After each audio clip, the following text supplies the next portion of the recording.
Halo semuanya, selamat datang. Pernah gak sih kalian kepikiran gimana caranya pestisida, si agen rahasia di kebun kita, bisa nemuin dan ngalahin hama? Padahal kan, hama itu kecil banget, jago sembunyi lagi. Kok bisa ya kena juga? Nah, di bahasan kali ini kita bakal bongkar tuntas semua rahasianya. Yap, ini dia pertanyaan besarnya. Coba dibayangin ini tuh kayak sebuah misi rahasia yang super penting. Dan sekarang kita bakal jadi detektif yang mengungkap semua strategi canggih pestisida buat menyelesaikan misinya. Udah siap? Yuk kita mulai. Oke, pertama-tama ayo kita kenalan dulu sama jagoan kita, sebut saja Pak Pestisida. Nah, misinya Pak Pestisida ini sebenarnya simpel banget. Dia harus bisa masuk ke dalam tubuh hama. Tapi, ya nggak segampang itu. Dia harus cari pintu yang pas buat masuk. Istilah kerennya itu mode of entry. Ini nih kunci buat nembus benteng pertahanan si hama. Nah, ini penting banget buat dicatat ya. Mode of entry atau cara masuk itu beda loh sama mode of action atau cara kerja. Gini deh gampangnya.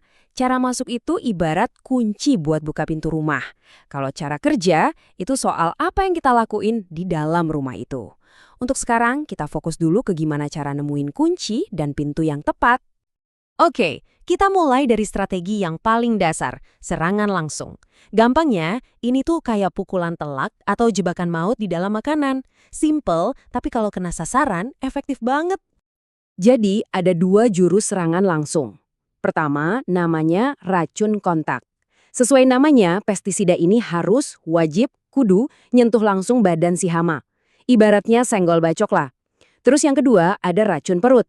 Nah, kalau yang ini, dia nyamar jadi makanan. Hama harus makan dulu racunnya, baru deh kerasa efeknya. Jadi, yang satu serang dari luar, yang satu lagi dari dalam. Nah, ini dia, kelemahan terbesar dari si racun kontak. Diringkas dalam satu kalimat yang nusuk banget. Kalau semprotan kita meleset, nggak kena hamanya, ya udah, dia bakal dada-dada aja dari kejauhan. Makanya kalau pakai racun kontak, penyemprotan itu harus presisi dan merata banget. Ngomongin racun perut, ada satu contoh yang kerennya kebangetan. Bakteri alami namanya BT. Jadi bakteri ini bikin kristal protein yang awalnya sama sekali nggak berbahaya. Tapi begitu kristal ini masuk ke perut ulat yang kondisinya super basah, baru deh dia aktif jadi racun mematikan. Ajaibnya, di perut kita yang asam, dia nggak ngaruh sama sekali. Ini bukti kalau racun perut itu bisa dirancang sepintar dan sespesifik itu. Oke, sekarang kita naik level ke strategi yang lebih canggih.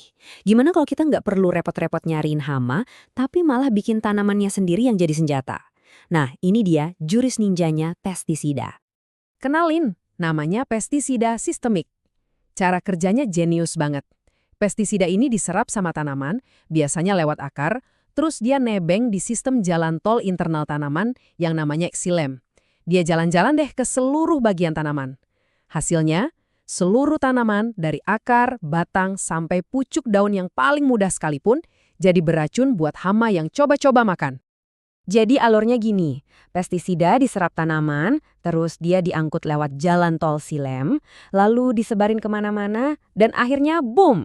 Hama yang makan bagian manapun dari tanaman itu langsung KO. Praktis banget kan? Nggak perlu pusing nyemprot sampai rata.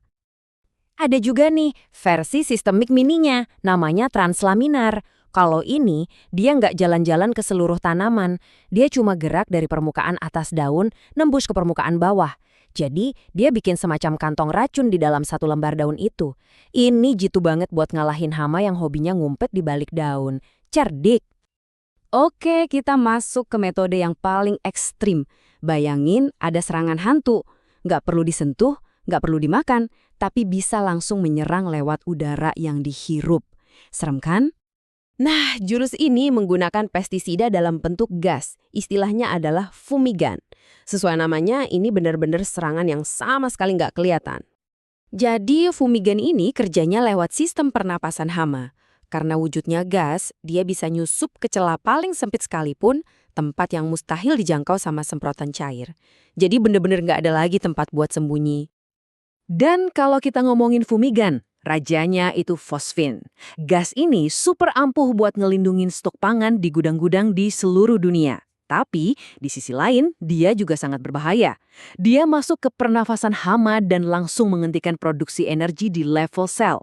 Efektif banget, tapi karena sangat beracun, penggunaannya harus dilakukan oleh profesional dengan pengamanan super-duper ketat. Sekarang, ayo kita sedikit mengintip ke masa depan. Percaya atau enggak, teknologi pestisida sekarang itu udah mirip banget sama yang ada di film-film fiksi ilmiah.